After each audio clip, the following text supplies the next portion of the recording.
Okay, it's right at 6:30 on the 10th. We got the disc hooked up, and we're going to go up and re-disc a little bit. Now we disced it right at 2 weeks ago, and we're going to call it sterile disting. And I want to show you a little bit over here. This field right behind me, not overly big, but we disced it up and it was a little wet and holds moisture, and that's a good thing. But here's what the sterile disking did. It chopped it up, but yet we didn't use any glyphosate or anything on this particular area, and that's what sterile disting will do, especially for you guys in areas that you can't use a glyphosate or a burn down product. Now you can see, for the most part, we're getting some regermination in these areas. Not a whole lot, but what we're going to do is we disc this, and that'll kill those weeds out and the grasses. And first week of August, when we come back, we will have a pretty weed-free seed bed. Plus, as you can see, that really turned up chunky because it had a lot of moisture in it. And I think I'm going to go in here with a clover product and put forage oats in here with whitetail clover, because it does hold moisture in this little area, and it's not very big. But little spots like this are just another place to plant a food plot, and some grazing pressure will be on it. Let's go up to the bigger field. Okay, we're up here on a bigger field now, and I'm going to show you some of the results. Now, as you can see right there, that green flash, that growed in, and we want to take that out and keep ahead of that. And like I say, this process is called sterile disting. Dr. Johnson at Whitetail Institute recommends doing that, especially where you can't use your herbicide. That'll knock these water hemp type weeds out and get ahead of them. And so this will be the second time we ran over it.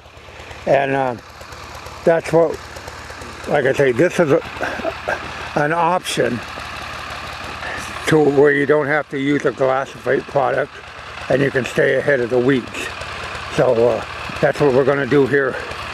We'll run the disc over it, knock these out, and it'll help.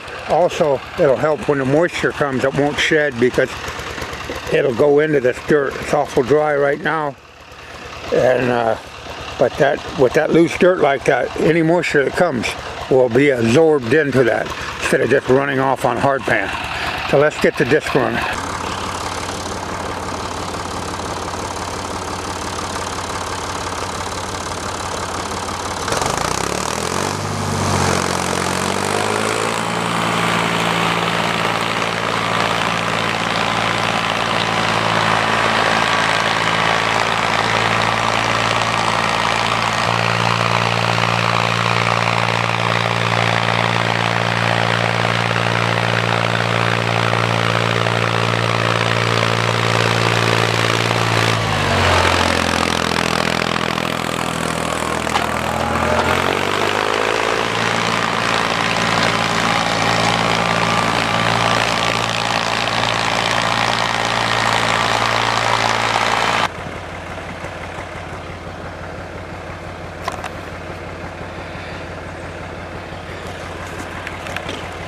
It doesn't take long from the time we hook that disc up to do this.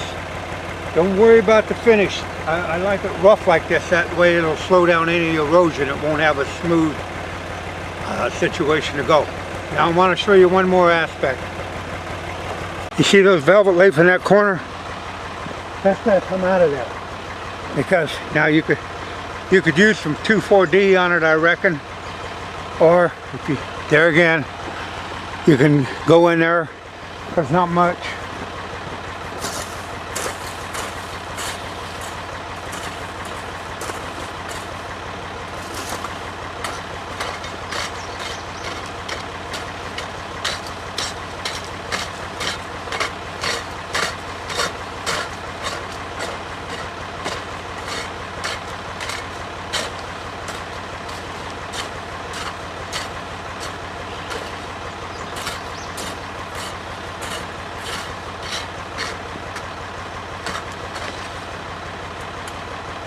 good old-fashioned hoe handle, and those are gone. You want to do that in those areas because you don't want those annual weeds to grow up, and they will pollinate, and you'll have just that many more. That's just like along here. There's water hemp right there by the corn, and I don't want to get the disc in there, and it don't take long. Gone.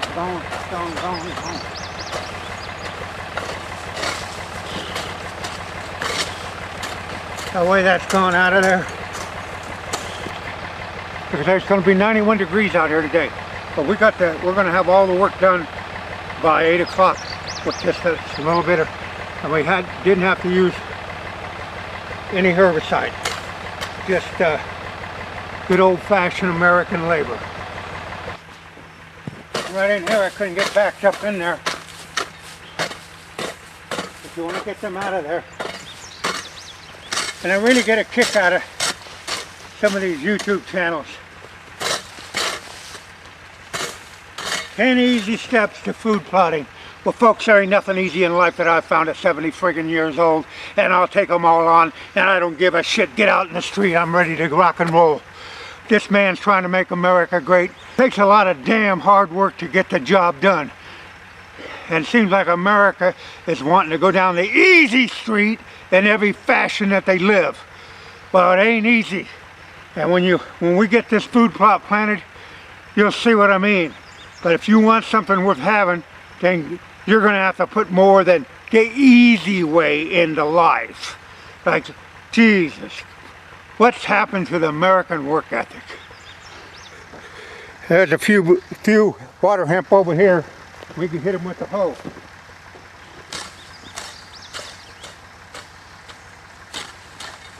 Not many, but there's a few. Don't take long. And we're doing this in the shade.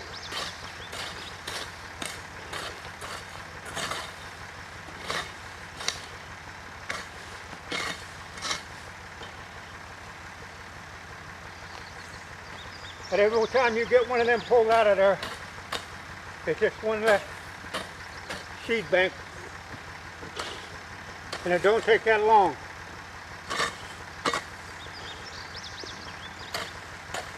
We're on a different strip here, and I'm going to pan around here and show you. This stayed really clean from that first disking. Very little weeds came back up. But what we got, so this is pretty clean. I might go over it just one time real lightly, but this was one time sterile disking. Now what I'm going to show you here is something that I probably don't need to do, but I'm going to do anyway. And I'm going to take the weed eater and walk along there and whack any of those broadleaf weeds off that I see sticking out of the edge of the corn. That way they won't go to germinating. So get the weed eater cranked up and go down through there and knock them off, because I don't want them to go to seed, that's for sure. Now basically right in here it's clean, but up there's a few that's hanging out. So if I whack them with the weed eater, they'll be gone.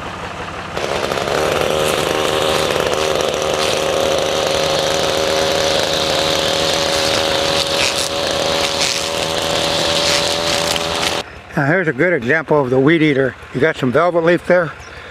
You're not going to be able to get the disc in that area. We could take the hoe, but we got the weed eater and we can whack them out real quick.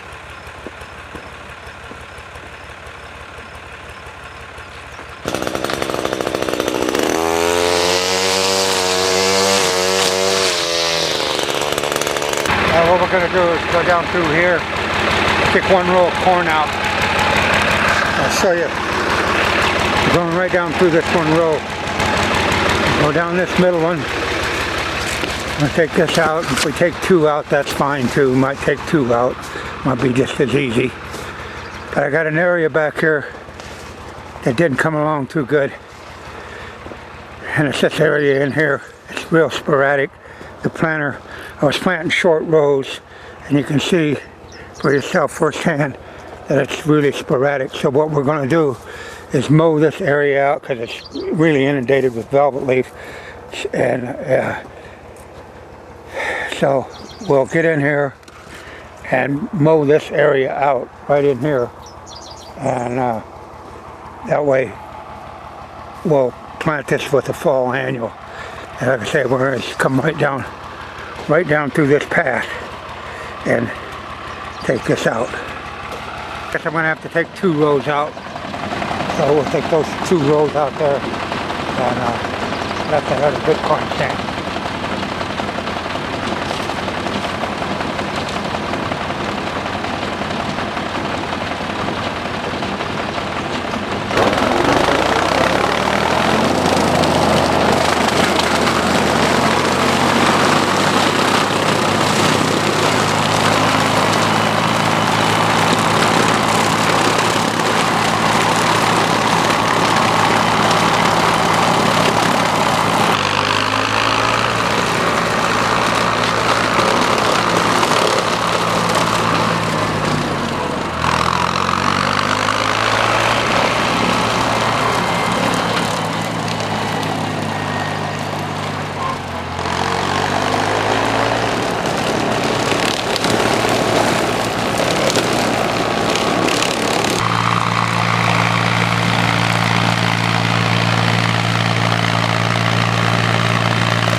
Well, we ended up taking 3 rows out.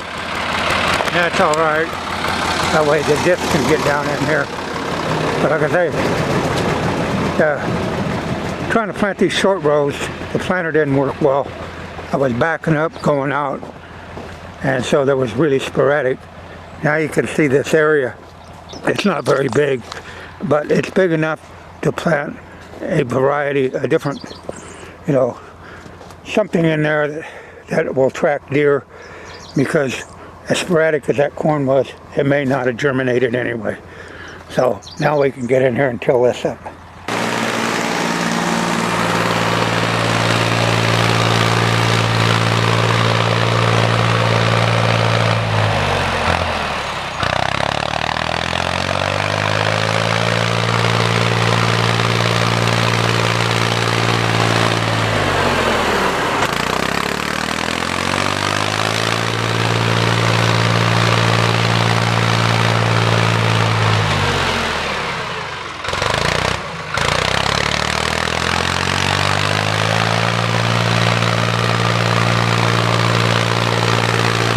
You see, this area is not very big, but the corn, I was at the end row. By the time I dropped the planter, it wasn't planting all that good. You've seen that on the onset. So here's what we got, basically. We got 1, 2, 3, 4, 5, 6, 7, 8, 9, 10.